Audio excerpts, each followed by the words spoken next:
On a Thursday morning, 7:04 a.m. at Ashford Field, 19 miles outside Charleston, South Carolina, Victoria Ashford stood frozen on the tarmac, staring at a $340 million company that was about to die in front of 41 investors because of a $135 part she refused to buy 9 days earlier.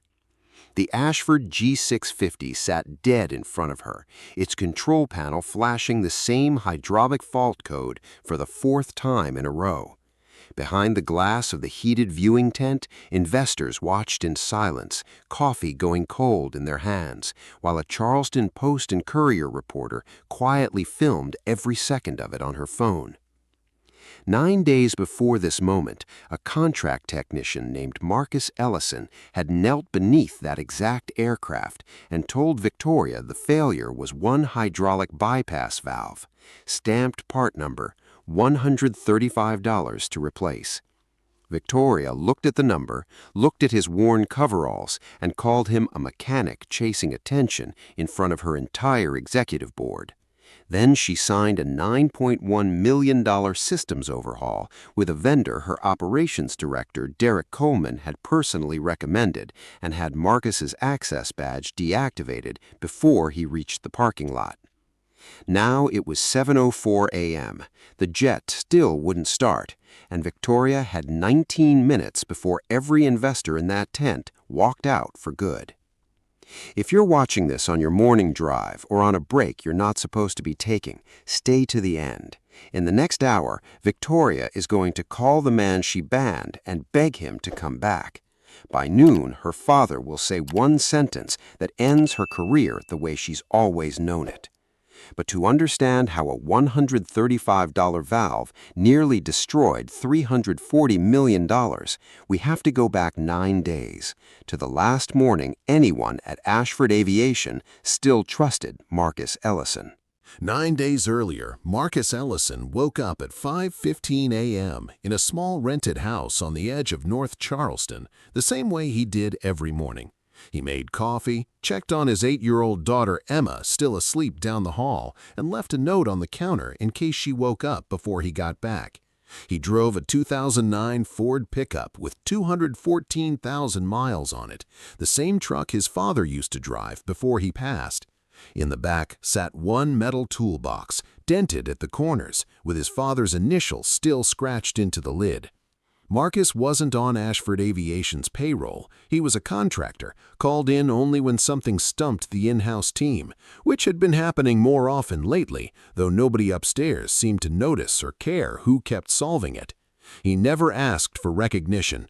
He billed for his hours, fixed what needed fixing, and drove home before Emma's bedtime whenever he could manage it. Money was tight some months. He picked up extra jobs at a small repair shop off Rivers Avenue when Ashford didn't call, and he never once complained about it, not to Emma, not to anyone. At the hangar, the office staff were polite enough, but distant, the kind of distant reserved for someone whose name they never bothered to learn past the contractor. Nobody asked where he trained. Nobody asked how many aircraft he'd kept in the air over the past 11 years. They just handed him the hard problems and walked away. That Thursday morning, 9 days before the tarmac would go silent in front of 41 investors, Marcus got a call from Ashford Aviation's operations line. A hydraulic warning on the G650. Nobody inside the company could isolate it. He grabbed his toolbox, kissed Emma goodbye at the door, and drove toward Ashford Field with no idea that in less than 2 hours, Victoria Ashford would look him dead in the eye and call him a nobody. Marcus arrived at Ashford Field at 8:40 a.m., just as ground crews were pulling the G650 out of the hangar for a systems check. Derek Coleman met him near the boarding stairs, tablet in hand, already talking before Marcus had both feet on the ground. A secondary hydraulic line was throwing intermittent warnings, Derek explained. The in-house engineers had been on it since the night before and still couldn't pin down the cause. He needed Marcus to look at it fast. The aircraft was scheduled for a major investor demonstration in 9 days, and Victoria wanted every system clean before then. Marcus didn't say much. He climbed into the service bay beneath the aircraft, knelt down, and pressed 2 fingers against the hydraulic line the way his father had taught him 30 years earlier. Not reading a screen, just feeling the pulse of the pump through the metal. There it was, a small, almost invisible tremor right where the line met a secondary valve. He worked slowly, the way he always did. No rushing, no guessing. 20 minutes later, he had his answer. A bypass valve, stamped part number ABX4471, had started sticking from microscopic metal shavings caught inside its seat. Nothing structural, nothing systemic, just one small part doing exactly what small parts do when they're ignored long enough. Nathan Reeves, the junior engineer assigned to shadow him, pulled up the sensor logs on his tablet and went quiet. The readings matched. The exact same fault pattern had shown up in the data 3 days earlier, and someone on the internal team had marked it as resolved without ever tracing it back to the valve. Marcus told Derek what he'd found. Replace the valve, recalibrate the pressure by hand, 40 minutes of work. Total cost, $135. Derek's face didn't move the way Marcus expected. He didn't look relieved. He looked irritated, like the answer was too small to be believed. "That's it," Derek said. $135 for an aircraft worth $28 million? Marcus nodded once. "That's it." Derek closed his tablet and walked toward the office without another word, and Marcus, still kneeling under the aircraft, had the quiet feeling that the day was about to go a different direction than the one the evidence pointed to. By 10:15 a.m., Marcus was standing in the executive conference room on the second floor of the Ashford Aviation Building, glass walls looking straight down onto the hangar floor. Victoria Ashford sat at the head of the table, dressed in tailored charcoal, flanked by Derek, legal counsel Rachel Stone, Nathan, and 6 senior directors who mostly kept their eyes on their notepads. Derek spoke first. He'd already prepared for this. A full hydraulic cluster replacement, sourced through a vendor called Meridian Systems Group, priced at $9.1 million. He used words like redundancy and next-generation architecture and an aircraft that will never raise another warning light. The directors nodded along, the way people nod when a number sounds expensive enough to be safe. Then Victoria turned to Marcus and asked him to explain his alternative. He kept it short. The aircraft didn't need a new hydraulic system. It needed one bypass valve, jammed with metal shavings, replaced and recalibrated. 40 minutes, $135. Someone near the end of the table laughed under their breath, like it was a joke rather than a diagnosis. Victoria asked where he'd trained. Marcus told her the truth. 11 years in Navy aviation maintenance and 11 more working on private aircraft up and down the East Coast. No engineering degree, no plaque on a wall, just decades of hands-on failures diagnosed one at a time. It was the wrong answer for that room. Victoria's expression didn't soften. If anything, it hardened. A man with no diploma telling her a $135 part was the fix for a $28 million jet in front of investors who'd be arriving in 9 days, expecting to see a company that spent boldly, not one that patched quietly. Derek pressed the advantage. If Ashford Aviation gambled on a contractor's hunch and the plane failed mid-flight, he said the headline wouldn't be about a valve, it would be about a company that repaired million-dollar jets with hardware store parts. Marcus repeated, calm and even, that the issue was never about the price of the part, it was about choosing the right one. Victoria had heard enough. In front of the entire board, she said Ashford Aviation would not stake its future on a $135 patch, picked up her pen and signed the $9.1 million contract with Meridian Systems Group. Marcus's access badge was deactivated before he reached the elevator. Before he left, Marcus stopped by Nathan's workstation near the hangar floor. He pulled the old bypass valve from his pocket, sealed in a small plastic bag, and set it in Nathan's hand. "If it still won't start," Marcus said quietly, "check this exact spot again." Nathan didn't answer right away. He just looked at the bag, then at Marcus, unsure what to do with either. Victoria overheard the exchange from across the hangar floor and said nothing. To her, it sounded like wounded pride talking, not a warning worth remembering. Outside, a light rain had started falling over the airfield. Marcus walked to his truck without looking back, climbed in, and sat behind the wheel for a long moment before starting the engine. Not angry, just tired in the particular way a man gets tired when he's used to being right in rooms that prefer confidence over evidence. He thought about the drive home, about Emma asking how his day went, about how he'd learned a long time ago not to carry frustration through his own front door. That night, Ashford Field didn't sleep. Technicians from Meridian Systems Group arrived with crates of new equipment a little after 9 p.m., and floodlights burned over the hangar until well past 1 a.m., the G650 taken apart piece by piece in a rush to rebuild it before the investor demonstration. Derek stayed close to Victoria the entire time, reassuring her the decision was right, that investors needed to see a company willing to spend boldly. Victoria nodded along, though something underneath her composure didn't quite settle. Near midnight, Nathan found a quiet corner of the hangar and opened the plastic bag under a work light. Exactly what Marcus described was sitting right there, a fine residue of metal shavings lodged where the seal should have closed clean. He started toward Derek's office to report it. Derek intercepted him in the hallway before you reached the door. His warning was short and direct. Don't undermine the CEO's decision with a mechanic's theory, and remember whose signature carried weight in that building and whose didn't.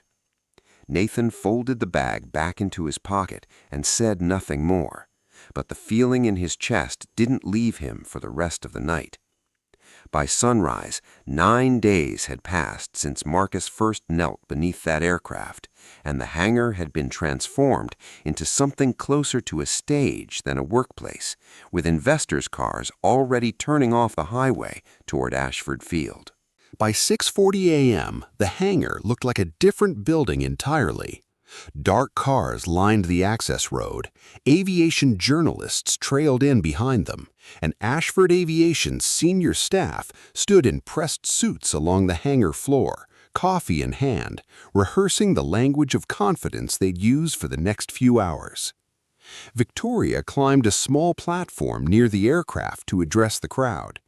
She spoke about innovation, about reliability, about a company unwilling to settle for outdated thinking. Behind her, the G650 gleamed under the lights, polished to a shine that suggested nothing inside it had ever failed. At 7 a.m., the pilot began the startup sequence. The panel flashed a hydraulic warning instead of a clean confirmation. He tried again, same warning.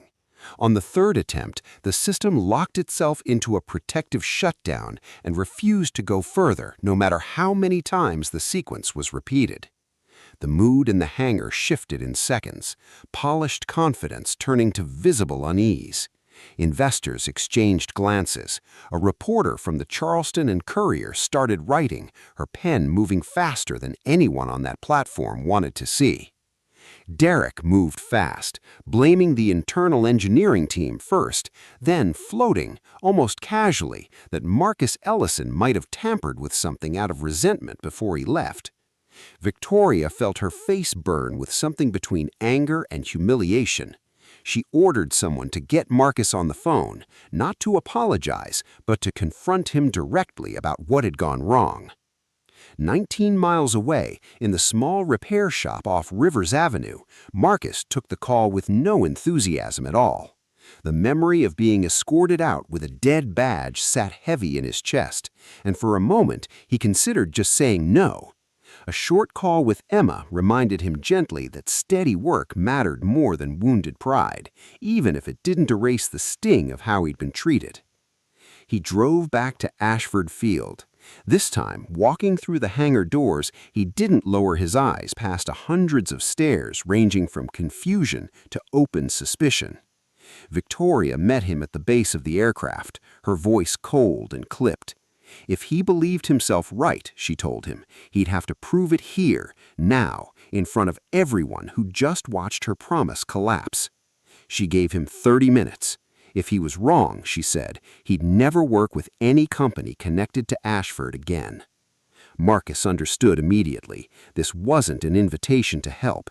It was a public trial staged for an audience that had already half decided his guilt.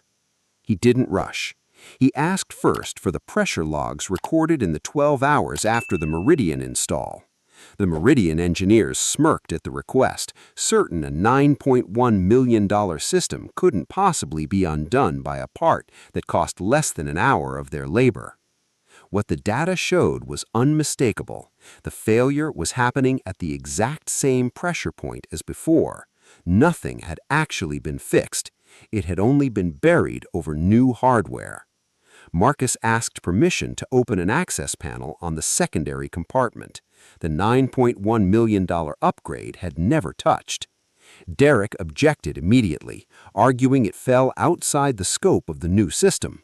That's exactly why the failure's still here, Marcus said, because nobody's touched it. Victoria, aware every investor in the room was watching her decide, allowed it. Behind the panel sat a small valve tucked deep enough that almost no one had thought to look.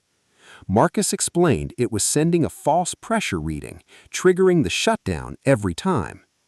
He pulled the original valve from his pocket, the one he'd left with Nathan, and held it up, the metal residue and wear pattern matching exactly what he'd described 9 days earlier. Nathan finally found his voice. In front of Victoria and the entire board, he confirmed Marcus had identified the same issue over a week before, and that the data supporting it had been sitting there untouched the whole time.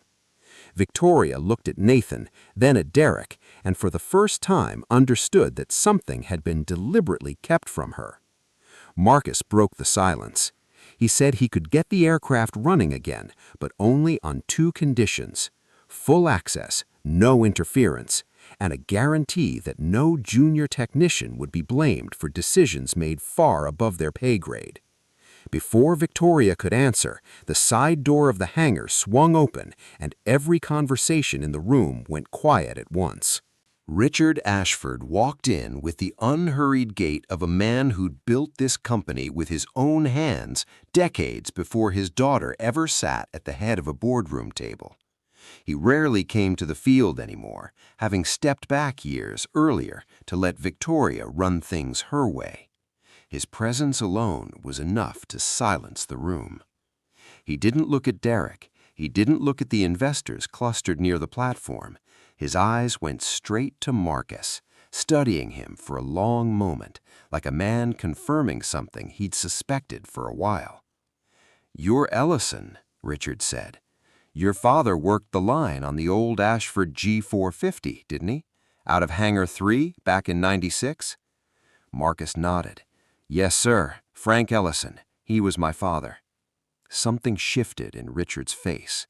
He told the room, quietly but clearly enough for everyone to hear, that 30 years ago, Frank Ellison had saved an early Ashford prototype from a disaster using a fix so small that almost nobody in leadership at the time believed it could work. Richard said Marcus's instincts mirrored his father's exactly. The instinct to repair the smallest broken thing instead of replacing the most expensive one. He called it a rare gift, one this company had nearly thrown away twice, 9 days apart. Derek's composure started slipping. He shifted his weight, glanced toward the hangar's side exit, calculating how much longer he could stay in the room without the story turning fully against him. While Richard spoke, Rachel Stone had quietly pulled up the Meridian Systems contract on her tablet. Within minutes, she found what she was looking for: an indirect financial relationship between Meridian and a shell company registered under a name connected to Derek Coleman. Victoria was still processing her father's story about Frank Ellison when Rachel stepped beside her and turned the tablet so she could see it. The $9.1 million contract Derek had pushed through so hard 9 days earlier wasn't just a bad technical judgment, it was a decision built to benefit him personally. Victoria felt the floor of the last 9 days shift underneath her. She hadn't just made a bad technical judgment, she'd been steered into it by someone she trusted, someone close enough to shape her decisions without her ever thinking to question why. Richard reached into his coat and set a check on the small rolling table beside the aircraft. $210 million made out to Marcus Ellison, not a reward, a personal investment in an independent maintenance company Marcus would found, contingent on Marcus becoming a strategic partner to Ashford Aviation going forward. The hangar went completely silent. Victoria stared at the number, struggling to reconcile it with the man she'd had escorted out of the building 9 days earlier. Marcus didn't reach for the check. He said the aircraft needed to be fixed first. The people who worked with their hands mattered more to him than any number on the table. Richard smiled at that, recognizing in it the same quiet integrity he remembered in Frank Ellison 30 years earlier. And for Victoria, watching it all unfold, something uncomfortable and necessary began to settle in. The man she'd dismissed as a cheap contractor might be the only person in that hangar who stayed steady through the entire disaster. Marcus went to work under the eyes of Richard, Victoria, Rachel, and 41 investors who hadn't moved from where they stood. He pulled the faulty valve, cleared the contaminated line, installed the correct part, and recalibrated the pressure by hand. Nothing but basic tools and the same patience his father had taught him 30 years earlier. There was nothing flashy about it, just quiet, exact movement, the kind that made the Meridian engineers go silent one by one as they watched. Nathan stayed close, finally allowed to help openly, finding something steadying and standing beside someone who told the truth even when it cost him something. While the system settled into calibration, Rachel kept working, cross-referencing Meridian's invoices against payment records filed under unrelated department codes. Each document tightened the pattern further, not one lapse of judgment, but a repeated, deliberate effort to steer Ashford's spending toward companies that benefited Derek directly. At 8:59 a.m., the pilot tried the startup sequence again. First checkpoint, clean. Second checkpoint, no warnings, no hesitation. A moment later, the auxiliary engine engaged, its low hum rising through the hangar like a verdict finally being delivered after a long, uncertain trial. The Ashford G650 ran steady, fully restored in under an hour for a part that cost $135. The investors who'd stood in stunned silence minutes earlier began to applaud, quietly at first, then with real conviction, not because of a polished pitch, but because they just watched something far more convincing than won. Marcus didn't celebrate. He wiped his hands on a cloth, logged the final readings in a small notebook, and asked the technical team to monitor the system for 15 more minutes before clearing it for a real test flight. Derek tried to slip toward the hangar door. Rachel intercepted him before he reached it, informing him, loud enough for the room to hear, that every contract tied to the failed upgrade was now frozen pending a full investigation. Victoria turned to face the investors directly, something she'd avoided doing all morning. She told them plainly that the $9.1 million upgrade had never addressed the actual failure, and that the decision had been hers to make and hers to answer for. It was, without question, a public humiliation. It was also the first honest thing she'd said all week.